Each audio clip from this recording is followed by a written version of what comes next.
स्वागत है आप सभी का आपके अपने YouTube channel Shukla study point में। मैं शिवम शुक्ला आप सभी दोस्तों का हार्दिक स्वागत करता हूं। आज की वीडियो के अंतर्गत दोस्तों हिंदी साहित्य बीए तृतीय वर्ष के द्वितीय प्रश्न पत्र के बारे में हम बात करने वाले हैं। मतलब BA third year paper 2 Hindi साहित्य के बारे में डिस्कशन करने वाले, जिसका नाम है हिंदी भाषा एवं हिंदी साहित्य का इतिहास।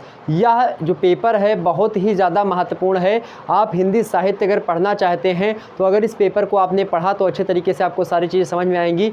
यह इसलिए मैं पढ़ा रहा हूँ या इसलिए समझाने जा रहा हूँ, तो आपकी क्लासेस जो होंगी जो कि 4 बजे से होनी है, जो कि आपके सामने मैं लाइव प्रस्तुत हूँ, तो इसी समक्ष जो है ऐसे ही आपकी क्लासेस चैप्टर 1, 2, 3 इसी प्रकार चलती रहेंगी, जिसमें हम हिंदी भाषा के इतिहास और उसके स्वरूप के बारे में और साहित्य के इतिहास और उसके स्वरूप के बारे में हम समझेंगे।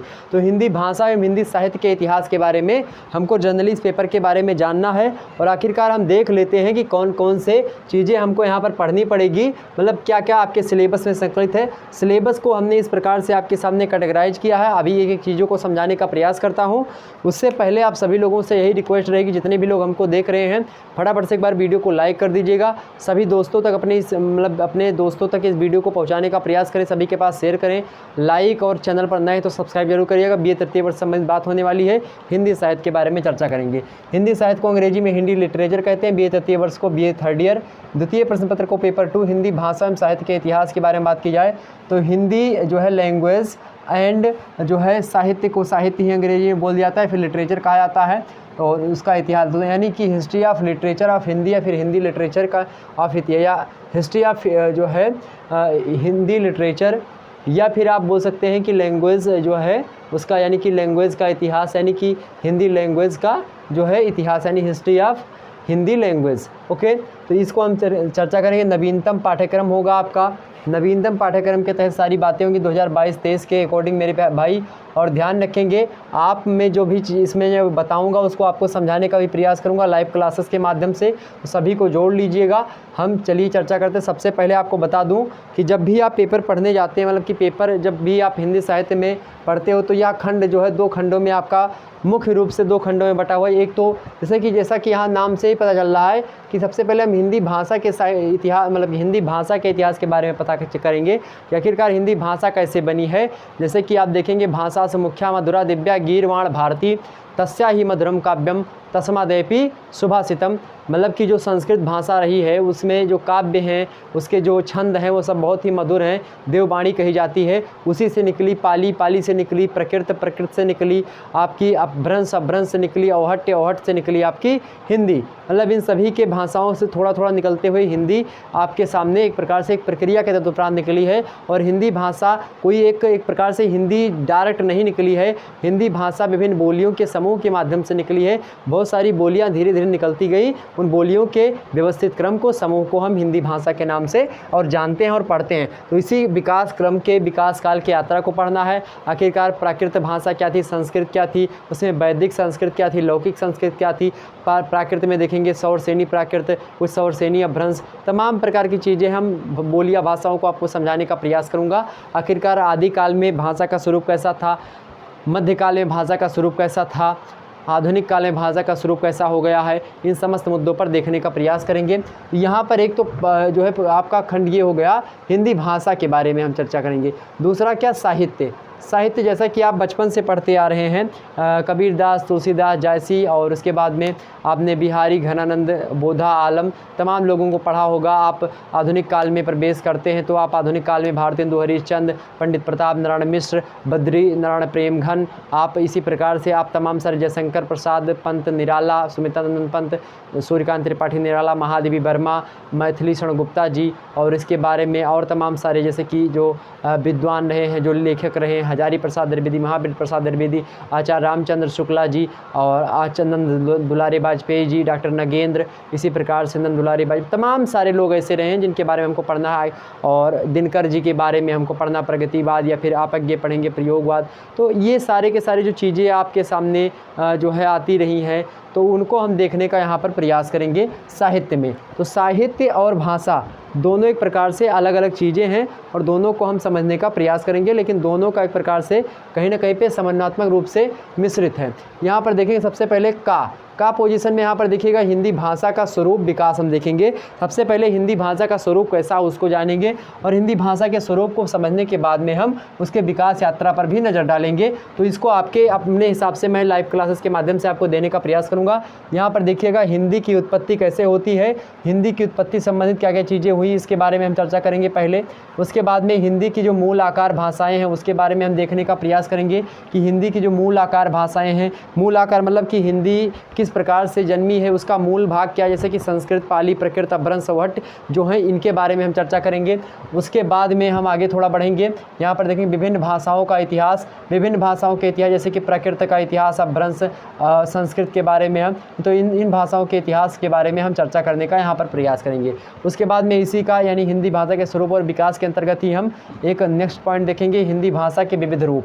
हिंदी भाषा के विविध रूप कैसे हैं? एक तो बोलचाल की हिंदी होती है जो कि आम जनमानस की जो है भाषा होती है, लोग बोलते हैं हिंदी, जैसा कि मैं आपसे बोल रहा हूँ, बात कर रहा हूँ, तो ये मैं हिंदी में आपके सामने, तो ये कौन सी है?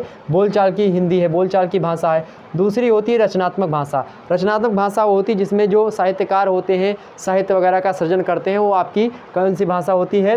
रचनात्मक भाषा होती है। इन सब पर विस्तार से चर्चा एक एक चैप्टर के अंतर्गत होनी है, ध्यान रखेंगे, एक एक लेक्चर इन पर होना है। उसके बाद में संचार भाषा। संचार भाषा जानते हैं, रेडियो, टेलीविज़न और तमाम प्रकार के मोबाइल या फिर तमाम प्रकार की चीज़ों में जो आप भाषा का प्रयोग करते हैं वो सारी की सारी भाषाएँ आपकी कौन सी होती हैं भाई? संचार भाषा होती हैं। वही बात की जाए आगे, आप यहाँ पर देखेंगे संपर्क भाषा। तो संपर्क भाषा क्या होती है? संपर्क भाषा जो दो भाषाओं के बीच में संबंध स्थापित करती है उसको हम संपर्क भाषा कहते हैं। मुख्य रूप से बात की जाए जो भाषा राष्ट्रभाषा होती है वही भाषा आपकी संपर्क भाषा भी होती है, इसको हम समझने का प्रयास करेंगे। उसके बाद में हम राजभाषा के बारे में देखेंगे। राजभाषा जो होती है राजकीय कार्यालय मतलब जिसको ऑफिशियली लैंग्वेज हम कहते हैं, ऑफिशियल लैंग्वेज कहते हैं, उसी को राजभाषा कहते हैं। जो कार्यालय में, जो निदेशालय में, जो विभिन्न ऑफिस में प्रयोग की जाने वाली भाषा होती है उसको हम राज्य भाषा कहते हैं, मतलब राजभाषा या राज्य भाषा कहते हैं। इसी को आप राज्य भाषा के नाम से भी जान सकते हैं, राज्य भाषा के नाम से, ठीक है, आप बात ध्यान रखेंगे। लेकिन मेरे प्यारे दोस्तों एक यहाँ पर टर्म आता है, यहाँ पर राष्ट्रभाषा। राष्ट्रभाषा क्या होती है? ये राजकीय भाषा होती है, राजकीय कार्यकलाप किसी में किए जाते हैं, मतलब किसी प्रदेश स्तर तक की बातें कर रहा हूँ मैं। और यहाँ पर राष्ट्रभाषा की बात की जाए तो जो पूरे के पूरे देश में मतलब कि अगर कार्यालय है हिंदी में चल रहा है, इंग्लिश में चल रहा है, 2-3 राज्यों में चल सकता है, ऐसा नहीं कि एक ही प्रदेश के स्तर की भाषा हो, वो दूसरे प्रदेश में भी बोली जा सकती है। लेकिन राष्ट्रभाषा होगी जो कि कोई देश है, मान लेते हैं भारत है, तो भारत की सीमा के अंतर्गत, भारत की सीमा के अंतर्गत जितने भी सारी चीज़ें हैं उनके बारे में अगर मान लेते हैं कि हिंदी जो है आपकी यही इसी इलाके में बोली जाती है। अब हिंदी चूँकि अपने भारत की, अब आप ही बताइए कि क्या राष्ट्रभाषा हिंदी हो सकती है? क्योंकि जो दक्षिण वाले हैं वह हिंदी उतना नहीं जानते हैं, जो गुजराती वाले ये भी उतना कम हिंदी जानते हैं, पर पूर्वोत्तर भारत वाले हिंदी कम जानते हैं। उत्तर भारत में जम्मू कश्मीर वगैरह में वैसे हिंदी तो वहाँ पर चलती है लेकिन हिंदुस्तानी का प्रयोग होता है, लेकिन फिर भी वो समझ जाएंगे थोड़ा बहुत। लेकिन मुख्य रूप से हिंदी का जो क्षेत्र है यहीं पर है, यही वाला क्षेत्र है पूरा हिंदी का। तो आप बोलिए कि क्या हिंदी एक राष्ट्रभाषा है? नहीं है।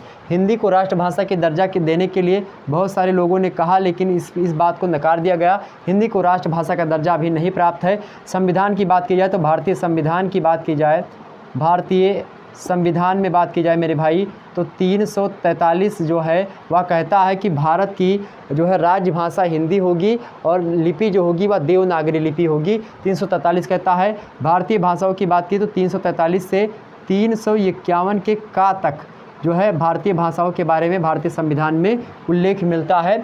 तो उसी के अंतर्गत इन सभी चीज़ों के बारे में हमको जानकारी मिलती है। तो भारत की कोई राष्ट्रभाषा नहीं है, भारत की कोई राष्ट्रभाषा नहीं है, भारत की राजभाषा है हिंदी। तो कभी कभी आपसे एग्जाम से प्रश्न पूछता है विभिन्न प्रतियोगी परीक्षाओं में कि बताइए कि भारत की राष्ट्रभाषा कौन सी? उनमें हिंदी, संस्कृत, पाली, अपभ्रंश आपको देगा, तो आप क्या लगाएंगे भाई? इनमें से कोई नहीं। ठीक, ध्यान रखेंगे, ऑप्शन में होगा तो डी ऑप्शन या फिर ई ऑप्शन में दिया रहता है। तो राष्ट्रभाषा भारत की कोई नहीं है। हालांकि अब भारत की राष्ट्रभाषा हिंदी को बना देनी चाहिए। हिंदी पर हमने एक कविता भी लिखी है, उसको जल्दी आपके सामने देने यानी कि आपके सामने पढ़ने का प्रयास करूंगा। कविता कुछ एक लाइन में आपको बता दूं।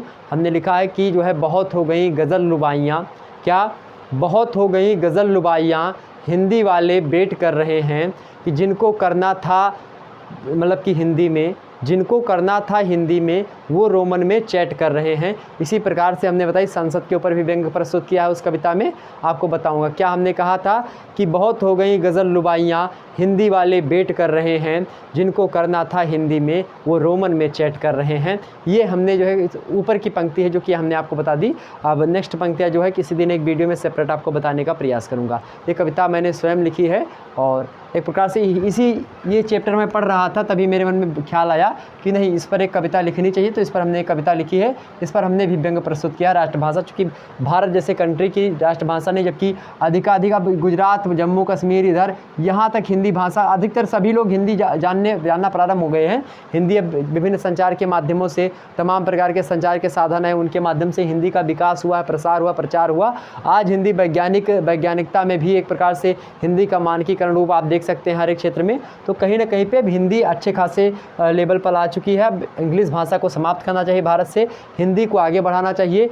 इस मामले में आपको एक प्रकार से आगे आना होगा, हमको आगे आना होगा, सभी को आगे आना होगा। उसके बाद में हम समझेंगे, यहाँ पर आप बोलचाल की भाषा देखेंगे, रचनात्मक भाषा देखेंगे, संचार भाषा देखेंगे, संपर्क भाषा देखेंगे, राज्य भाषा देखेंगे और राष्ट्र भाषा भी देखेंगे। इन सभी मुद्दों को पढ़ने के बाद में हम आगे बढ़ते हैं और हम पहुँचते हैं हिंदी का शब्द भंडार। हिंदी भाषा में जो शब्द भंडार आया, मतलब जो हिंदी की डिक्शनरी में शब्द भरे हुए हैं, वो आखिरकार शब्द कहाँ से आए हैं, किन किन भाषा के शब्दों को वहाँ पर रखा गया है और उनको हम देखने का प्रयास करते हैं। तो इसमें भैया कुछ तो तत्सम शब्द हैं। तत्सम शब्द वह शब्द होते हैं, यहाँ पर समझने का प्रयास करें। सबसे पहला हिंदी शब्द भंडार में तत्सम शब्दावलियों की बहुलता आप देखेंगे। तत्सम शब्द क्या होते हैं? तत् मतलब होता है उसी के, सम मतलब होता है समान। तत् मतलब होता है उसी के, सम मतलब क्या होता है? समान। मतलब उसी के समान जो भाषा हो, उसी मतलब कौन? संस्कृत, जो कि आदि स्वरूपा है।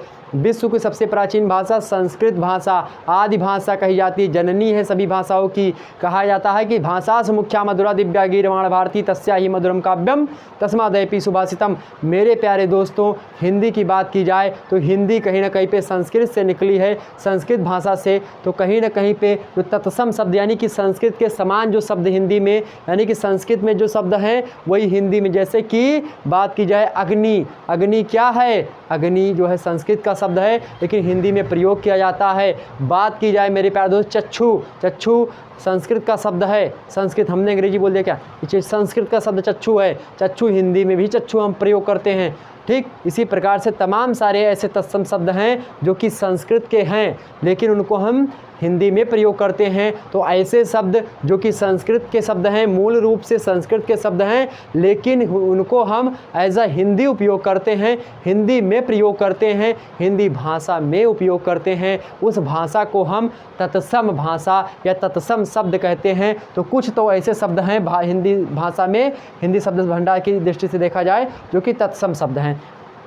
उसके बाद में तद्भव। तद मतलब होता है क्या? तद मतलब होता है उसी के, और भव मतलब होता है निकलना। तो उससे निकलना, क्या उससे निकलना? किससे? संस्कृत से निकलना। मतलब जैसे कि बात की जाए तो जो है क्षीर की, जैसे इसमें देखिए मान लेते हैं, मैं एक शब्द ले लूँ क्षीर। क्षीर क्या भैया? क्षीर जो होता है या तत्सम शब्दावली या संस्कृत का शब्द है क्षीर, लेकिन यह छा जो होता है तद्भव में आकर के खा में बदल जाता है, इसीलिए इसको आप क्या कहते हैं? खीर कहते हैं। सोचिए यहाँ पर, तो क्षीर तत्सम क्या हो गया आपका? तत्सम जो है मेरे प्यारे दोस्तों क्षीर हो गया, लेकिन तद्भव क्या बन गया आपका? तद्भव जो बन गया वह खीर बन गया। ठीक, तो तद्भव क्या है? मतलब कि जो तत्सम शब्दावली है या फिर जो संस्कृत के शब्द हैं उनमें मूल भाषा में या फिर मूल उनकी संरचना में जो शब्द हैं उनमें परिवर्तन करके उनका घिसा पिटा रूप जो आ जाता है हिंदी में, उसी को हम क्या कहते हैं? तद्भव कहते हैं। मतलब उसी से निकला हुआ। आगे समझो भाई। आगे है आपका देशज शब्द। क्या है? देशज शब्द। देशज शब्द का मतलब क्या होता है भाई? देशज शब्द क्या होता है? देशज मतलब जो देसी शब्द हैं, जैसे कि मान लेते हैं लोटा, खटिया, मचिया, और इसी प्रकार से आप देखते हैं तमाम प्रकार की चीज़ें ऐसे हैं कि आप अपनी भाषा में उसको बोलते हैं। तो ये सब क्या है भाई? ये सब हैं जो देशज शब्द, यानी ये जो जेन्युइन है, जो कि एक प्रकार से अनुवांशिक रूप से ना हिंदी में थे, वह हर एक भाषा में बोले जाते थे, जो पहले भाषा थी उसी में बोले जाते थे। यानी खाट वगैरह, खटिया वगैरह का आप देखते हैं, तो कहीं ना कहीं पे ये आप किसी भाषा का शब्द नहीं, खटिया वटिया या फिर लोटा वोटा किसी भाषा का शब्द नहीं है, लेकिन वह जो है देशज शब्द है। लोग कहते कहते कहते कहते और वही कहने लगे, तो वही हो जाता है देशज शब्द। आपका देशज शब्द समझ में आ गया। आगे समझते हैं आगत शब्दावली। आगत शब्दावलियाँ वे शब्दावलियाँ होती हैं, आगत शब्दावलियाँ वे शब्दावलियाँ होती हैं मेरे भाई, मेरे प्यारे दोस्त, जो कि विभिन्न भाषाओं से आई हुई होती हैं। जैसे बात करें हम किसकी, बात कर ली जाए मेरे प्यारे दोस्तों, अंग्रेजी के बहुत सारे शब्द अपनी हिंदी भाषा में प्रयोग होते हैं। जैसे कहा थे वह निरवय है, तो निरवय का है भैया, नियर मतलब होता है पास में, निरवय रखा उठाए लो। तो कहीं ना कहीं पे ये सब बात जो आप कह रहे हैं अंग्रेजी का, वह हिंदी में प्रयोग कर रहे हैं ना। तो अंग्रेजी के बहुत सारे शब्द हैं, जैसे मोबाइल हो गया, ये अंग्रेजी का या फिर अन्य भाषा का शब्द है। इसी प्रकार से तमाम सारे शब्दावलियों का, जैसे कि वकील या फिर आप तमाम प्रकार के, जैसे कि अदालत या फिर ताजरत हिंद, या इसी प्रकार से तमाम प्रकार के जो है शब्दावलियों का हम प्रयोग करते हैं, जो कि अलग अलग वजीर अलग अलग भाषा से, कोई अरबी का है, कोई फ़ारसी का है, कोई एक प्रकार से अरबी फ़ारसी, कोई एक प्रकार से जो है रोमन शब्दावलियाँ हैं, कोई अंग्रेजी की हैं, कोई एक प्रकार से स्पेनिश शब्दावलियाँ हैं। एक प्रकार से हिंदी शब्द समूह में कौन कौन सी भाषा से कौन कौन शब्द हैं, इसको लेकर के एक प्रॉपरली वीडियो आपके सामने मैं बनाऊँगा। उसमें जब चैप्टर वाइज वीडियो आपकी प्रोवाइड अभी चलेगी, क्लास 4 बजे से डेली चलेगी, तो आप कल देखिएगा। मतलब कल के वीडियो में हम इसके चैप्टर 1 के बारे में चर्चा करेंगे, उसके बाद में उसका भी नंबर आएगा, हम समझाएंगे विस्तार से, आपको चिंता ना करो आप लोग। तो ऐसे शब्द जो कि हिंदी भाषा में किसी दूसरे भाषा से ग्रहण किए गए हैं, किसी दूसरे भाषा से एब्जॉर्ब किए गए हैं, उन भाषा के शब्दों को हम क्या कहते हैं, उन शब्दों को हम आगत शब्दावलियाँ कहते हैं। कुछ शब्दावलियाँ होती हैं संकर शब्द। संकर शब्द क्या होते हैं, जैसे कि रेल और गाड़ी। तो रेल क्या है भैया, अंग्रेजी का शब्द है, गाड़ी हिंदी का शब्द है। तो जब दो भाषाओं के शब्द, दो भाषाओं के अलग अलग शब्द जिनका अर्थ अलग अलग निकल रहा हो, फिर से सुनिए, दो भाषाओं के अलग अलग शब्द जिनका अलग अलग अर्थ निकल रहा हो, वे शब्द मिल करके आपस में जब एक भाषा मतलब एक शब्द का निर्माण करते हैं और उस निर्मित शब्द का अलग अर्थ निकल रहा हो, तो इस प्रकार के शब्दावली को या इस प्रकार के शब्द को हम क्या कहते हैं, संकर शब्द कहते हैं। बोलो इतनी बातें समझ में आई मेरे भैया कि नहीं समझ में आई होंगी। तो यहाँ पर संकर शब्द देखेंगे, जैसे रेल प्लस गाड़ी। रेल का मतलब अंग्रेजी में होता है, रेल का मतलब अलग चीज़ होता है, गाड़ी हिंदी का शब्द है, उसका अलग अर्थ होता है। तो रेल और गाड़ी मिलकर के रेलगाड़ी बन गई, वह हिंदी भाषा में आप आज प्रयोग करते हैं। जैसे भक भक आप देखते नहीं, रेलवे स्टेशन आप कहते हो, तो रेलवे स्टेशन ये सब क्या अंग्रेजी शब्दावली है, लेकिन हिंदी में क्या कहते हैं, भक भक अड्डा कोई बोलता है, कोई और तमाम प्रकार के। हिंदी में एक प्रकार से जटिलता बहुत ज़्यादा है बोलने में, ठीक, बट हिंदी भाषा की जो लिपि है वैज्ञानिक पद्धति पर आधारित है। यहाँ पर इतनी चीज़ें आपके समझ में आ गई। अब भैया यहाँ पर आपकी भाषा में इतना हमको पढ़ना है, भाषा के स्वरूप और इतिहास में हमको इतना पढ़ना है। बोलो ये बातें अगर किसी के ना समझ में आई हो तो बताइए, अगर समझ में आई हो तो फटाफट से लाइक ठोको मेरे प्यारे दोस्तों, लाइक करके आप बताइए, मोटिवेट करिए मुझको लाइक करने के माध्यम से। आप सभी का बहुत बहुत स्वागत है। Good evening all of you. Okay, चलिए आगे बढ़ते हैं। हिंदी साहित्य का इतिहास। अब हिंदी साहित्य के इतिहास से हम कुछ मुद्दों को देखते हैं, आखिरकार हिंदी साहित्य के इतिहास से कैसे कैसे प्रश्न पूछा जाएगा। वैसे आपके सिलेबस में विस्तार से चीज़ें नहीं बताई गई हैं, बट मैं बता दूं क्या क्या चीज़ें आपके सिलेबस में पूछी जाएंगी। जब भी आप हिंदी साहित्य का इतिहास पढ़ेंगे तो आपको आदिकाल से प्रश्न आएंगे एग्जाम्स में। पूर्व मध्यकाल, आदिकाल को वीर गाथा काल के नाम से हम जानते हैं, किसके, वीर गाथा काल, इसको वीर गाथा काल कहते हैं। पूर्व मध्यकाल की बात की जाए तो इसको क्या कहते हैं आप, इसको हम क्या कहते हैं, भक्ति काल के नाम से जानते हैं। पूर्व मध्यकाल को भक्ति काल के नाम से भी जानते हैं। उत्तर मध्यकाल, उसके बाद में उत्तर मध्यकाल को हम रीति काल के नाम से जानते हैं, किसके, रीति काल के नाम से। उसके बाद में आपका आधुनिक काल आता है, और आधुनिक काल को कहीं ना कहीं पे हम किसके नाम से जानते हैं भाई, आधुनिक काल को हम नाम से जानते हैं, किसके, आधुनिक काल ही कहा जाता है। इसमें तमाम सारी चीज़ें जैसे कि भारतेंदु युग हो गया, भारतेंदु हो गया, द्विवेदी युग हो गया। इसके बाद में बात की जाए छायावाद, उसके बाद में आपका प्रयोगवाद, प्रगतिवाद, स्वच्छंदतावाद, स्वतंत्रोत्तर कविता, नई कविता, सठोत्तरी कविता, तमाम प्रकार की चीज़ें इसमें आप आधुनिक का खंड में देखते हैं। वहीं बात की जाए उत्तर रीतिकाल में, रीतिकाल में 3 खंड आप देखते हैं। एक तो रीतिबद्ध होता है, एक रीति मुक्त होता है, एक मुक्त एक बद्ध, और एक क्या होता है, सिद्ध। रीति सिद्ध वह चीज़, जैसे बिहारी थे रीति सिद्ध थे, मतलब ऐसे कवि जो कि रीतियाँ तो जानते थे, अलंकार लक्षण ग्रंथ जानते थे, पढ़े लिखे थे, बट उन्होंने उनका प्रयोग नहीं किया। मुक्त कवि हुए कि जो रीतियों से यानी नक्शिक वर्णन को छोड़ करके रीति से मुक्त होकर के रचनाएं लिखा करते थे, आश्रयदाताओं की प्रशंसा नहीं किया करते थे और कुछ रीति में बंध के रचनाएं लिखा करते थे। तो कहीं ना कहीं पे ये जो है रीतिकाल की विशेषताएँ, मतलब रीतिकाल की चीज़ें थी। भक्ति काल में आप देखते होंगे निर्गुण सगुण, निर्गुण सगुण आप देखते होंगे। उसके बाद में निर्गुण में 2 ज्ञानासरी प्रेमासरी आप देखते हैं। सगुण में आप कृष्ण भक्ति शाखा और राम भक्ति शाखा देखते हैं।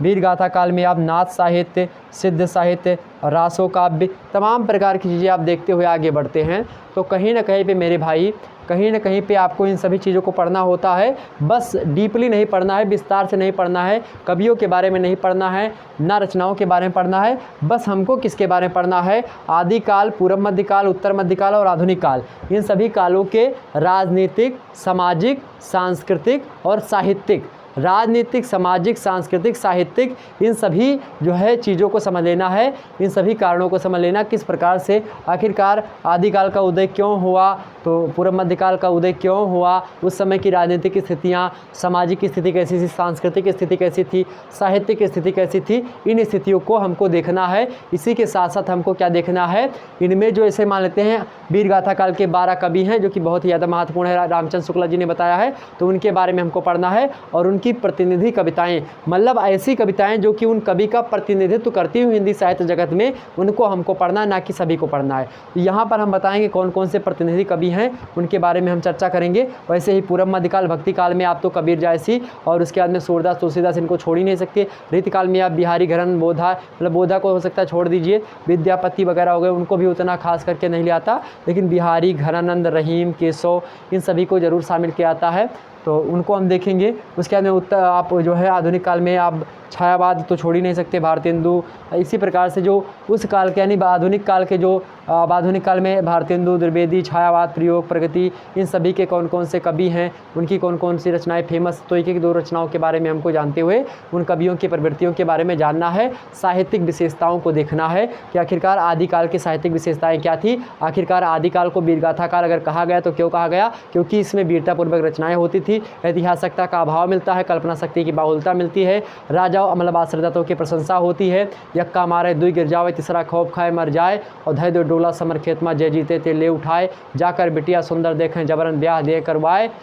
और एक प्रकार से और आगे बताया गया कि रिमझिम भाला बरसे वह मैदान के बीच मझाए, और 12 बरस ले कूकर जीवे और 16 ले जीवे सियार, बरस 18 छत्री जीवे आगे जीवन का धिक्कार। इस प्रकार से तमाम सारी चीज़ें जो है आदिकाल में आप देखेंगे तो वीरतापूर्वक रचनाएं मिलती हैं। पूर्व मध्यकाल यानी भक्ति काल में आप देखेंगे भक्ति भावना का उदय होता है, इसमें तमाम सारे दार्शनिक विचार चलते हैं, शुद्धाद्वैतवाद, द्वैतवाद, अद्वैतवाद, तमाम प्रकार के दार्शनिक विचार यहाँ पर आप देखेंगे। उसके बाद में उत्तर मध्यकाल रीतिकाल में रीतियों से बंधी हुई रचनाएँ होती थी। तो साहित्यिक विशेषता यही सब हैं कि इसमें भक्ति परंपरा का विशेष ध्यान दिया जाता था, सगुण और निर्गुण का विधारा को एक प्रकार से यहाँ पर संजोया जा रहा था। ठीक, कहीं ना कहीं पे उत्तर मध्यकाल में रीति, नक्शिक वर्णन, नारी की एक प्रकार से दयनीय स्थिति, यहाँ पर दयनीय नहीं एक प्रकार से नारी को भोग की वस्तु समझा जाता था यहाँ पर। ठीक, और आधुनिक काल में अगर के नारी के प्रति सहानुभूति, प्रकृति का मानवीकरण, यहाँ पर भी प्रकृति का मानवीकरण थोड़ी बहुत मात्रा में आप देखेंगे। तमाम प्रकार की चीज़ें हैं जो कि यहाँ पर हमको पढ़नी है। इतनी सारी चीज़ें आपके समझ में आई होंगी, अगर आई तो फटाफट से बताइए कि हाँ सर ये बातें जो आपने बताई ये सब समझ में आई। और इसी प्रकार से अगर आपको पढ़ना है तो आप हमारे चैनल को अभी सब्सक्राइब कर लीजिए, वीडियो को शेयर कर दीजिए ज़्यादा से ज़्यादा, और वीडियो को लाइक ज़रूर करिएगा। मिलते हैं मेरे प्यारे दोस्तों नेक्स्ट वीडियो में, तब तक के लिए जय हिंद जय भारत। एक बार सभी लोग कमेंट सेक्शन में आ जाइए, सभी लोग कमेंट सेक्शन में आ जाइए मेरे प्यारे दोस्तों, और सभी लोग जय हिंद लिखेंगे। ओके, सभी लोग जय हिंद लिखेंगे। ओके,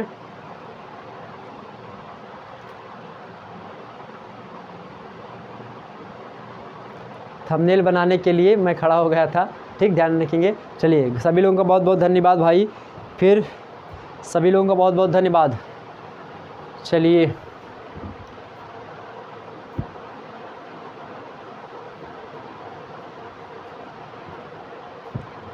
हाँ ठीक है, कल भी चलेगी क्लास भाई, कल भी क्लास आपकी चलने का भी प्रयास किया जाएगा। कल आपकी क्लास होगी। और बी फर्स्ट ईयर वालों आपकी क्लास सुबह 11 बजे चलती है मॉर्निंग में, और रात 9 बजे की क्लास जो होती है हिंदी साहित्य की क्लास होती है, और BA सेकेंड ईयर की क्लास होती है। ओके, इतनी बातें समझ में आई। फिर से एक बार देख लीजिए इसको। हिंदी भाषा एवं साहित्य के इतिहास को जब हम पढ़ते हैं तो सबसे पहले हिंदी भाषा के स्वरूप और विकास को देखते हुए हम आगे बढ़ेंगे, जिसमें हम हिंदी की उत्पत्ति को समझेंगे, हिंदी के मूल आकार की जो भाषा है उनको समझते हुए विभिन्न भाषाओं के विकास के बारे में हम चर्चा करेंगे। हिंदी की भाषा के विविध रूपों के बारे में चर्चा करेंगे, जैसे कि बोलचाल की भाषा, रचनात्मक भाषा, संचार भाषा, संपर्क भाषा, राजभाषा और राष्ट्रभाषा को चर्चा करते हुए आगे बढ़ेंगे। उसके बाद में हिंदी का शब्द भंडार देखते हुए हम आगे बढ़ेंगे, जिसमें तत्सम शब्दावली, तद्भव शब्दावली, देश शब्दावली और आगे शब्दावलियों को हम चर्चा करेंगे। उसके बाद में हिंदी साहित्य के इतिहास में प्रवेश करेंगे, जिसमें आदिकाल यानी कि वीरगाथा काल, पूर्व मध्यकाल अर्थात भक्ति काल, उत्तर मध्यकाल यानी रीति काल और आधुनिक काल अर्थात आधुनिक काल के बारे में चर्चा करेंगे। इसमें बहुत सारी चीज़ें आपके अंदर समाहित है। और आधुनिक काल को एक नाम हमने नहीं बताया, आधुनिक काल को गद्यकाल के नाम से भी जाना जाता है। बहुत सारे विद्वानों ने, बहुत सारे आलोचकों ने अलग अलग नाम दिया है, सब पर चर्चा करेंगे, बिल्कुल चिंता न करें। चलिए फिर मिलते हैं नेक्स्ट वीडियो में, तब तक के लिए जय हिंद, जय भारत।